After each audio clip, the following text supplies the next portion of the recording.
What is going on, Solo fam? My name is John Solo, and welcome to Messed Up Origins Crypt TV edition. This is our 5th episode with Crypt TV, so you should probably know all about them at this point, but if you don't, I got you covered. Crypt TV is a channel here on YouTube that's dedicated to making high-quality horror shorts that are guaranteed to terrify you. They're in the process of building a scary cinematic universe with both original shorts and submissions from very talented filmmakers. They upload 3 episodes a week on Tuesday, Thursday, and Friday, and even expand on the episodes their audiences like most, turning them into series. The series we've looked at for the past few weeks is called Crypt Fables, which takes the classic fairy tales we've all grown up with and makes us terrified of them. Seriously, I didn't peek around corners nearly as much before I started watching their stuff. The episode we're looking at is called Knave and was inspired by elements from Alice in Wonderland. We still haven't talked about the full Alice in Wonderland story on this channel yet, but I plan to in the future. Instead, what we're going to do is examine the roles of 2 characters in her story, the Queen of Hearts and the Knave of Hearts. Knave is another term for knight or jack in cards. I had to look it up. And just to mix it up a little bit more, this time I want to dive into the Crypt TV short first because I think we're going to pick up more connections that way. As always, make sure to hit that like button to support the channel and series, and subscribe for new messed up origin stories every week. The episode opens with 2 people I probably have nothing in common with hanging out. A girl named Quinn Hadley, who's the typical overachiever at her high school, and her best friend. They're talking about the usual subjects, teachers they don't like, making plans for an upcoming concert, and you can see the 2 have a really close friendship. It must be so fun being the best human in the planet.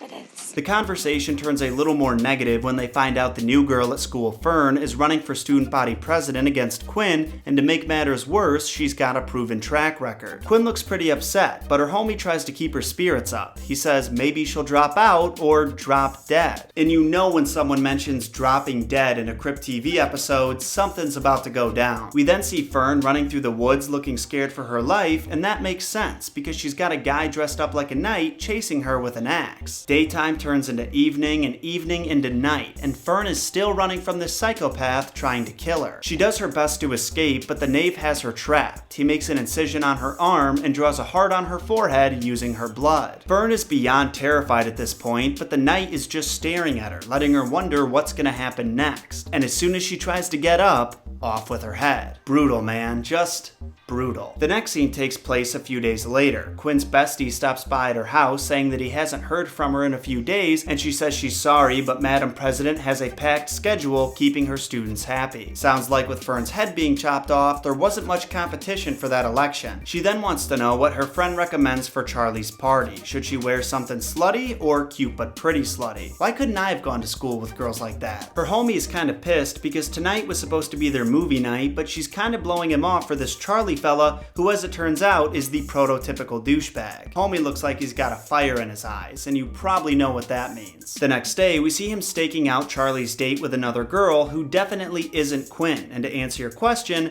yes, they f***ed behind that tree. It seems that Charlie's idea of loyalty is very different from this guy's. Fast forward to that night, and Charlie is tied up in a corner with duct tape over his mouth, getting the crap kicked out of him. This is when the Knave of Hearts reveals his true identity, Quinn's best friend. He sarcastically apologizes for interrupting Charlie's date, but he says Quinn is simply too good for him. He proceeds to leave his calling card, the bloody heart on his victim's forehead, and says the classic line you've been waiting to hear: Off with your head.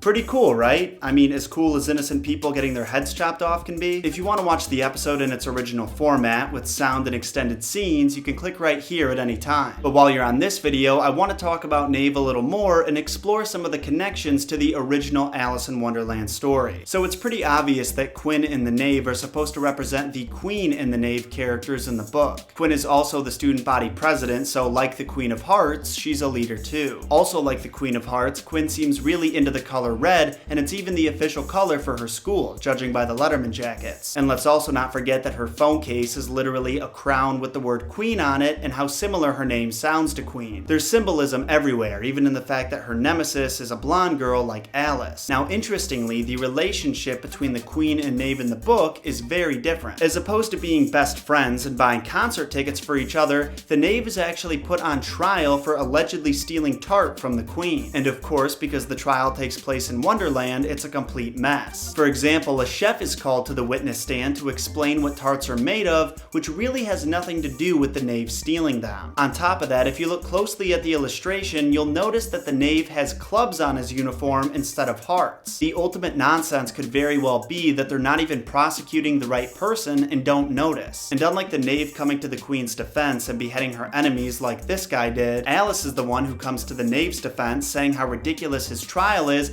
and that he doesn't deserve to get beheaded. That is why I like these shorts so much. They take the classic stories we all know like the back of our hand and make them all their own. But those are the roles the queen and knave play in Alice's Adventures in Wonderland. I hope you enjoyed them and learned yourself a little something. If you like that short from Crypt TV, I've got good news. There's more where that came from. Just head on over to their channel and click on pretty much any video and you'll find yourself in a big scary wormhole like me. I got their links in the comments, description, and at the end of this video. Also, don't forget to hit that like button to support the channel and series, and subscribe and turn notifications on because unfortunately the sub box is not reliable and you don't want to miss the next 2 episodes. Until next time, Solo fam, my name is John Solo, and remember, John shot first.